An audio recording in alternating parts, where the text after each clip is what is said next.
జీవితమంటే కల కాదు, అది కవులు రచించే కథ కాదు.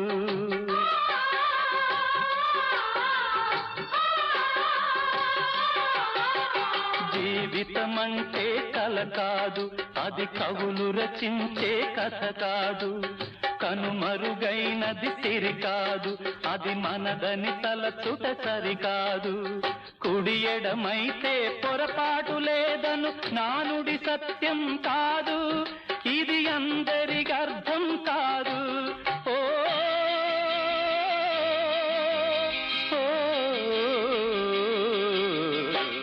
వేగు చుక్క మొలిచింది, వేకువ పొడ చూపింది, తూరుపు తెల్లవారక ముందే కాలం మాటేసింది, నా కళ్ళను కాటేసింది, కాలం మాటేసింది.